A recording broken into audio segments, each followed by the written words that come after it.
अच्छा, अगर मैं मिडेवल पीरियड में तुम्हें यूँ विद्वान व्यक्तियों के ऐसे यूँ नाम पूछूं, तुमने सुन रखे हैं बहुत हाजिर जवाबी के लिए, और जो फेमस है मध्यकाल में जो हुए हैं, कौन है? अकबर बीरबल के किस्से सुने हैं? बीरबल हाजिर जवाबी था, और उधर कृष्णदेव राय का एक दरबारी था तेनालीरामा, है ना? उसी तरह से मियाँ बुआ भी फेमस था, बहुत यूँ हाजिर जवाब, किसी भी समस्या का समाधान अगर चाहिए तो मियाँ बुआ से ले लो, देने के लिए तैयार। फिर राजा महाराजा थोड़े कोड़ीले भी होते थे, यूँ परीक्षाएं लेते रहते थे, जैसे बीरबल की अकबर ने कितनी बार परीक्षा ली, इधर सिकंदर लोदी ने भी मियाँ बुआ की एक बार परीक्षा लेने के बारे में सोचा। दरबार में सब बैठे हुए थे, सिकंदर लोदी ने यूँ फरमान जारी किया, मियाँ जी आइए, मैं आपको कुछ उपहार देना चाहता हूँ। राजा महाराजा जब ऐसी घोषणा करे तो अंदर तो खुशी होती है, उपहार देना चाहते हैं, यानी कि कोई न कोई और जागीर वागीर जुड़ने वाली, हुजूर बख्शिए, वहीं से जो है लेने के लिए तैयार है। नहीं कहा, आप पास आओ। तब माता ठनका, पास आके क्या जागीर घोषणा करनी, वहीं से कर दे जाके लेनी। अब आओ भाई, राजा ने बुलाया, आए हुजूर। नहीं, थोड़ा और पास आओ, हाथ आगे करो। कहा, हाथ में क्या पकड़ाने वाला है जो है ये, तो ये और जो है मियाँ जी के टेंशन हुई, हाथ में तो ऐसा तो क्या उपहार, दो चार सिक्के आएंगे हाथ में तो, और क्या आएंगे ज्यादा से ज्यादा, चलो भाई अब दे रहे हैं तो लाओ भाई दो।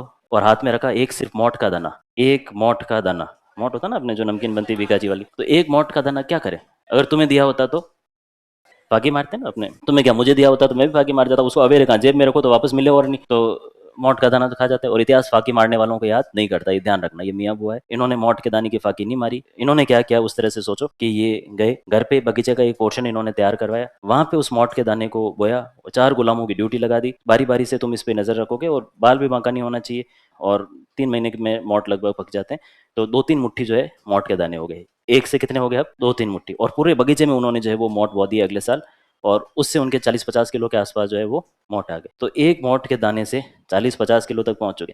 फिर इन्होंने एक खेत में जो है ये मोट बोए, और जो है उत्पादन हुआ, उसमें से आधे बेचे, पैसे जमा किए, बाकी को वापस बोया, फिर जो है बेचे, पैसे जमा किए और बोए, ऐसे करते करते जो है इन्होंने बहुत सारे पैसे इकट्ठे कर दिए। फिर एक मस्जिद के लिए उन्होंने नींव खुदवाई, सिकंदर लोदी को इनविटेशन भिजवाया, हुजूर आपने जो वो उपहार बख्शा था उससे मैं एक मस्जिद का निर्माण करवा रहा हूँ, आपको आना है इनोग्रेशन के लिए। अब सिकंदर लोदी के जो बत्तियां जले कि ये मस्जिद मतलब कैसे बन सकती है एक मौत के दाने से, यानी मियाँ जी आज मेरा कोई इनको मजाक उड़ाने वाले। पहले तो गुप्तचर को भेजा, जा पता करके वाकई नींवें खुद रही कि नहीं खुद रही, मैं यूं उठ के चला जाऊँ। गुप्तचर आया दौड़ दौड़ा, हुजूर नींवें भी खुद रही है, खुशबू भी बहुत शानदार आ रही है, बढ़िया पकवान बन रहे हैं, मैं तो खुद बड़ी मुश्किल से आया हूँ, जितना जल्दी हो चलें, खाना ठंडा हो रहा है। तो चलो भाई, जब तो नींव का मुहूर्त वगैरह किया गया, फिर पूछा इसने कि एक मोट के दाने से कैसे बना दी, पूरी स्टोरी बताई। तो उसके बाद उस मस्जिद का नाम ही जो है क्या रख दिया गया, मोट की मस्जिद। कहाँ है? दिल्ली में।